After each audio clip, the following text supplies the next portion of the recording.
The wagon carrying her north from Swift Current rolled into Portage Creek just as the afternoon light gave up trying.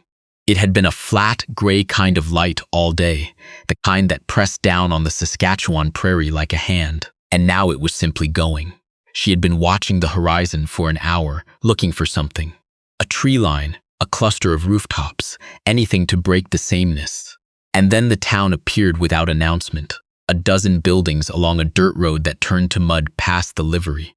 A grain elevator at the far end with its peaked roof against the colorless sky. She was the only passenger on the wagon. The driver, a man of few words who had confirmed her destination twice and then said nothing else for 40 miles, set her bag in the mud beside the wheel and clicked his tongue and was gone before she had fully steadied herself on the step.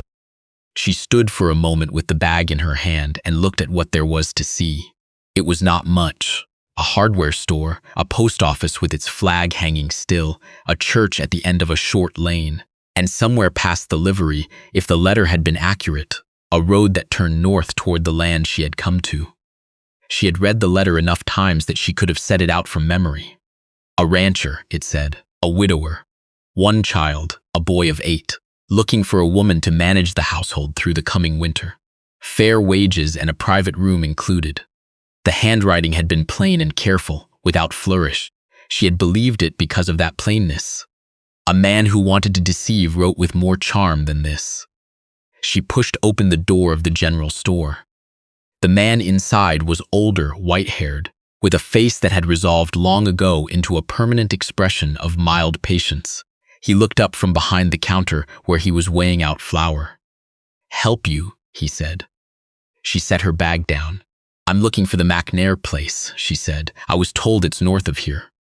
The man, Greaves, she would learn, had run this store for 22 years, set down the scoop, and looked at her the way people in small towns look at someone they haven't seen before.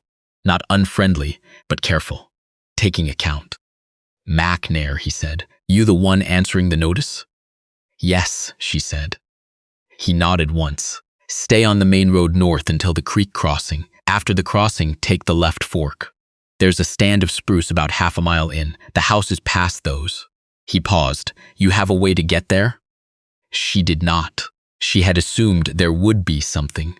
She said so, and he said he could arrange a ride with Brant's boy, who was making a delivery that direction within the hour. She thanked him and waited on the bench outside and watched Portage Creek go about its late afternoon business. Across the road, a woman in a dark coat came out of the post office and paused on the step. She looked at the bench without moving toward it. Then she went the other way. She noted this without thinking too much of it. Brant's boy was 16 and talked the entire way, which she did not mind. He told her about the winter of 2 years ago when the snow came in September, and about a horse his father was trying to sell, and about the new family that had taken the quarter section east of the creek. She listened and watched the land and thought about nothing in particular. The spruce stand was where Greaves had said it would be, and past it, the house. It was not large. 2 stories, unpainted wood gone gray with weather, a covered porch with a barn cat asleep on the railing.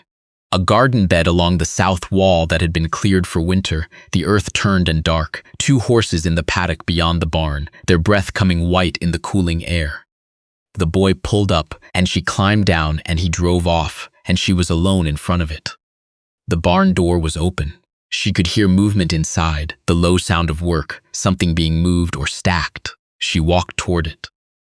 He was at the back of the barn, his shoulders to her, forking hay into the upper loft.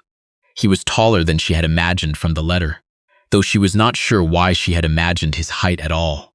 And he moved through the work without hurry, each motion deliberate and settled, the kind of man who had stopped needing to prove the efficiency of his movements a long time ago. She stood in the doorway. She did not call out. It seemed wrong to interrupt the rhythm of it. He turned when he reached for the next forkful and saw her standing in the light. He did not startle. He set the fork against the rail and looked at her in the way a man looks at something he has been expecting and is now simply confirming. "You made it," he said. 2 words. She had come 5 days by rail from Halifax, 2 more by wagon from Swift Current, and those 2 words landed the way a rope thrown across waterlands. Nothing elegant, only the thing itself, and it was enough. "I made it," she said. He looked at the bag in her hand, then back at her face. He wiped his hands on his trousers and walked toward her. Up close, he was older than she had placed him from the handwriting. Not old, but weathered in the way of men who worked outdoors through prairie winters. His jaw carried a few days of beard. His eyes were dark brown and unhurried. "The house is open," he said. "There's a room on the 2nd floor. I'll be in when I've finished here." She nodded. He turned back to the hay. The house was cold but not unclean. Someone had swept recently. The kitchen still held the smell of that morning's fire and something boiled. Oats, perhaps. Faint, but there. She stood in the middle of the main room and looked at what was in it, a table. 4 chairs, though she would learn that only 2 were ever used. Cast iron stove, a shelf with tin plates and cups, a coffee pot, and at the far end of the shelf, placed carefully, a small photograph in a wooden frame. She did not look at it directly. The staircase in the corner led up. Her room was the first on the left, a window facing west, a narrow iron bed with 2 quilts folded at the foot, basin and a pitcher. The floor had been swept. The window latch was stiff, but it closed. She set her bag on the bed and stood for a moment and looked at the gray light coming through the glass. The prairie in the west had gone the color of pewter, and the first few stars were making themselves known above the horizon. She had slept in worse rooms. She had slept in rooms where the walls moved with cold. She folded her coat over the end of the bed and went downstairs to see about supper. She was at the stove when she first heard him. A light step at the top of the staircase, not his step, too small. She turned. The boy stood on the 3rd step from the bottom and looked at her with the careful, measuring expression of a child who had learned to assess strangers before trusting them. He was 8. She knew from the letter, small for it, with his father's eyes and hair that needed cutting. "I'm Jasper," he said. "I know," she said, which was true. "I'm the woman your father wrote to." He considered this. "Are you going to stay?" She looked at him the way she looked at most things she was not certain of yet, directly, without committing. "I don't know yet," she said. "I've only just arrived." He seemed to find this reasonable.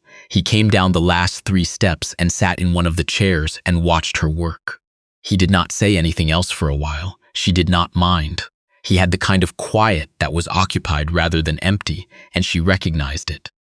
When the man came in from the barn, he looked at the boy and then at her, and then at the pot on the stove with an expression she couldn't quite name. Not surprise exactly, more like something registering. He washed at the basin by the door. She set the table. Jasper moved his chair without being asked. They ate without ceremony. The stew was simple, what she had found in the cold cellar, and she hadn't been certain of where everything was, but it was hot. The boy ate quickly. The man ate without comment. At some point near the end of the meal, he said, "I'll check the fence along the north quarter tomorrow. There's been a weakness there since August." She nodded. It was not directed at her. Exactly. It was the kind of thing a man says when he is used to eating alone and has learned to fill the silence with the plain facts of tomorrow's work. She found she did not mind that either. Jasper helped clear without being asked. She noted this. It meant someone had taught him to. She learned the house in the way of a woman who has managed other people's households her whole life, by feel, by pattern, by understanding what the space wanted. The kitchen stove drew well on the right side and sluggishly on the left. The 2nd step on the staircase creaked on the east edge and not the west. The cold cellar had been organized by someone careful, roots on the bottom, preserves on the upper shelf, divided by season. In the mornings, he was already at the barn before she came down. He left coffee on the hook above the coals, still warm. She learned to gauge how long he had been out there by the temperature of the pot. Jasper came down at 7. She made porridge, the proper kind with salt, cooked slow the way her mother had made it in the house outside Bergen. He ate it without comment the first morning, and the second and the third. On the 4th morning, he said it was better than what his father made, and she told him his father's version was probably fine, and he said, "It isn't. He burns it." She kept her face from doing anything in particular. She stirred the pot. On a Wednesday in late September, she walked into Portage Creek with the list he had left on the table. Flour, lamp oil, a box of nails, salt pork. She had memorized it before she reached the road. The general store was quiet. Greaves was stacking tins behind the counter. She handed him the list and waited while he gathered the order. The door opened behind her. Mrs. McNair was a fine woman, said a voice at her back, very particular about how she kept that house. She turned. The woman in the dark coat, the one she had seen outside the post office on her first day, stood just inside the door. Her name, she would learn, was Mrs. Kincaid. She was perhaps 50, and she wore the expression of a woman who considered most things in this town to be properly her business. "I'm sure she was," she said. "It's unusual," Mrs. Kincaid said. "A man in that situation taking in a woman so young. People notice." Greaves, behind the counter, kept his eyes on the nail box. She looked at Mrs. Kincaid without hurry. "I was hired to manage the household and care for the boy," she said. "The arrangement is exactly what the notice described, nothing more." She paused. "If people have questions, they're welcome to ask me directly." Mrs. Kincaid's expression shifted, not quite retreating but adjusting. She bought her tobacco and left. Greaves set the last package on the counter. "Don't mind her," he said. "She's said her piece about half the things in this town." She nodded and paid and gathered the order. At the end of the counter, on a small display shelf, she saw what she hadn't been looking for. A skein of wool, gray-blue, the color of the sea in November off the Norwegian coast, the color of the coat she had given away when she left, the one her husband had brought back from Stavanger the autumn before the accident. She picked it up. She turned it in her hands for a moment, just a moment, and then she set it back. It was not practical. She had thread enough for what needed mending. She took her packages and walked out into the September air. He had come into town that morning on another errand. She had passed him on the road heading back while she was still heading in. She had not seen him near the store. She did not know if he had passed by the display shelf. She did not think about it again. The trouble with Portage Creek, she decided, was not Mrs. Kincaid. It was the other thing, the thing that lived underneath the unease Mrs. Kincaid had named, the fact that her position here had no clear category. She was not family, she was not a servant exactly. He did not treat her as one. She was not a boarder.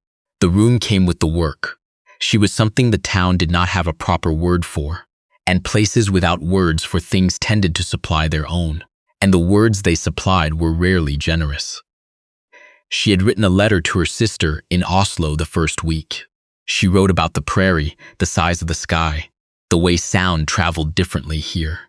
She had not written about whether she would stay.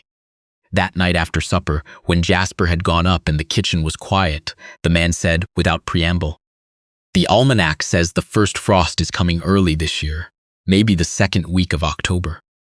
She was wiping down the stove. She did not stop. "That's earlier than I expected," she said. "It is." He turned his coffee cup. "The winter here is different from back east, different from most places, I'd guess." "I've been in cold," she said. "I know." He looked at the window. "I only mean, if you needed anything for it. The store would have what you needed if you hadn't brought everything." She set down the cloth. He was looking at the window, not at her. His thumb moved along the handle of his cup, small and almost unaware of itself. She said, "I'll see what I have." He nodded. That was all. But the words had been said, and they were not about a coat, and she understood that. She thought he understood it too. Jasper had stopped watching her from a distance and begun following her instead. Not underfoot, not demanding, just present, in the way of a child who has decided someone is safe and wants to confirm it by proximity. He sat at the table while she made bread. He stood at the garden bed while she turned in the last of the dead plants. He showed her where the good kindling was kept without being asked, as though she had been there long enough to deserve to know. One evening he brought her a book. It was old, the cover soft with handling, a collection of animal illustrations, deer, fox, prairie hawk, with their names printed beneath in both English and Cree. "Papa reads it to me sometimes," he said. "But he gets the Cree words wrong, he knows he does." She looked at the drawings. They were good, patient, detailed, made by someone who had watched the things they were drawing. I'll get them wrong too, she said. That's all right, he said. He climbed up onto the chair beside her and opened the book himself, his finger tracking under the words. I know the right ones anyway, I can correct you. She looked at the top of his head, the hair that still needed cutting. She felt something move in her chest, not painfully, but the way a thing moves that has been still for a very long time and has finally decided to shift. She began to read. He corrected her twice. She thanked him both times, and he accepted that with the gravity of a boy who took his knowledge seriously. The first snow came on an overnight in the 3rd week of October, the way snow on the prairie came. Without warning and without apology, arriving in the dark and filling everything by morning. She heard it before she saw it, the particular silence of a world that had been muffled, all sound absorbed into the new white surface of everything. She dressed and went down. The stove had been stoked. The coffee was on. The kitchen window showed a yard transformed, the garden bed a long white mound, the paddock fence outlined in snow, the spruce stand at the edge of the property heavy and dark against the white. He was already at the barn. She could see his tracks crossing the yard, already beginning to soften at the edges with fresh fall. She stood at the window with her cup and watched the snow come down, steady and unhurried, the kind that would last. Then she saw the table. She had not looked at it when she came in the habit of going straight to the stove. Now she turned and saw what was on it.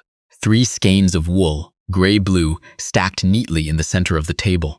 The same color as the skein she had held for a moment in Greaves's store and set back. The same shade exactly.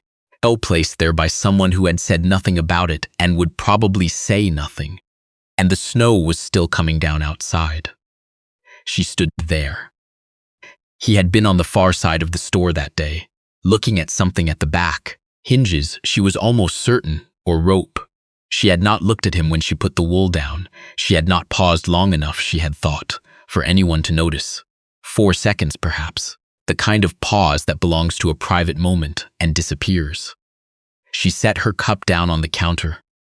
3 skeins of gray-blue wool on a kitchen table in the middle of October, placed there by a man who was now in the barn before first light. And the snow was filling the yard, and she pressed her palm flat against the wood of the table and held it there. He came in when the sky had gone from white to a pale, even gray. He knocked the snow from his boots at the door and hung his coat and poured a cup and stood at the counter the way he always stood. Close enough to share the room, far enough to make no claim on the space she occupied.